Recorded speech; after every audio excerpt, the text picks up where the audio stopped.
Hey guys, Silverlord here, back again with another action figure review. Today we'll be taking a look at the Marvel Legends Spider-Man Retro Series. It's gotta be Kane! And don't worry, I just had to get that out. Had to do it once for the review. I know this has nothing to do with the wrestler Kane. You don't need to tell me twice. That said, this of course brought to us by the fine folks over at Hasbro, and unlike the Chameleon we took a look at yesterday, I didn't have a lot of issues with this guy. This guy's actually pretty awesome, ready to rock out the box somewhat.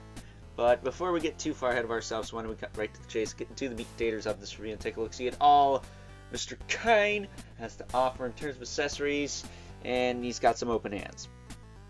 Yeah, that's it. I mean, yeah, it's kind of crap, so might as well not even have any accessories at all at this point. Take a closer look at him. We'll just actually do this. Take his cape off, complete with a spawn point on the shoulder, so that's kind of funny. But let me pop his noggin back on.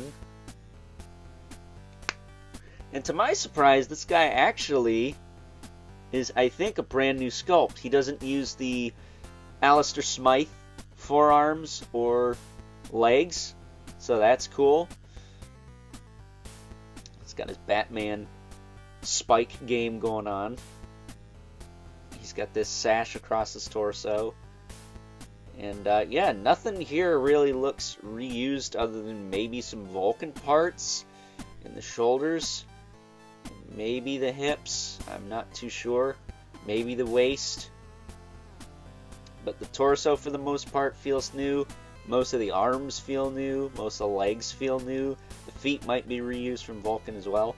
But a lot of new stuff going on here. The head is obviously new. Kind of looks like Kane the wrestler, if I'm being honest. Wouldn't be surprised if that's where the inspiration for that character came from.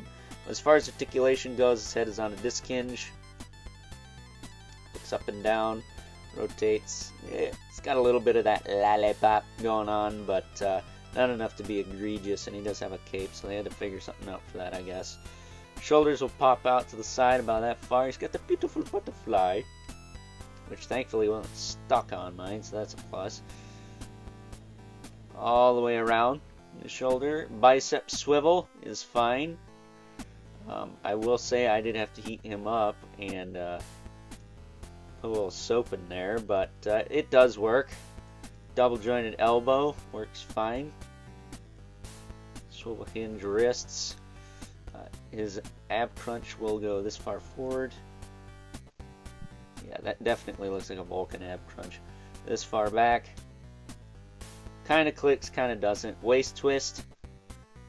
Hips will kick out. Back down, forward, back. Thigh cut. Very gummy on the thigh cut, but I don't put soap in those. It's just too hard to take those apart. Double knee. That works fine. No boot cut, thankfully. And then he does have a hinge in the foot with almost no range backwards, but it does move forwards. Hey. I just had to get over that little hump there, but it does move back, and then he does have peg holes at the bottom of the feet. If you want to throw him on a stand. He looks kind of cool without the cape, I'm not going to lie, but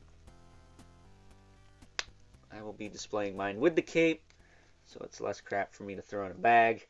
That will probably never see the light of day ever again. I will say his head is not the easiest thing to get back on with that cape either. It is kind of tricky to get it all lined up, but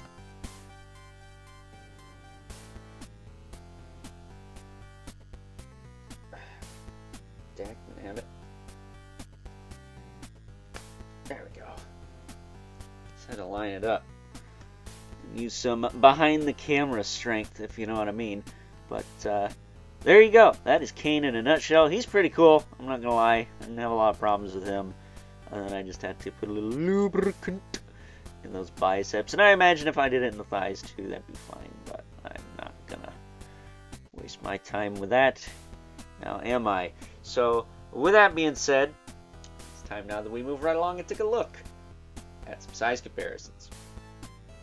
First up, here is good old Kane, not the wrestler, alongside a couple other Spidey characters from this Spider-Man retro and or carded wave in Spider-Boy's case. And in terms of Spider-Boy, I guess you could say he's a bit less of a failure than Kane because, well, he didn't die. Didn't Kane die initially in the Clone Saga? I'm not 100% sure on that. But also, we have good old Spider-Man Unlimited for some more 90s goodness. So, getting these two out of here. Bringing our two regulars, the Mythic Legion's Brother Mandibilith.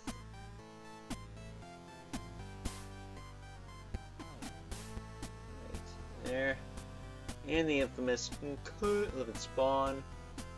Right there, who also rocks capes with points on the shoulders, but also towers over everyone because he is not a 6-inch scale figure. So, with that being said, it's time now that we wrap things up with some final thoughts. Overall, and aside from the sheer lack of any accessories, because let's face it, alternate hands are a dime a dozen nowadays, I thoroughly enjoy this here figure of good old Kane because, well, while I do like the Scarlet Spider version of Kane, this is the Kane that I most associate with. And while I do believe that an update of Scarlet Spider Kane is necessary and or essential, this version of the character has never been done before.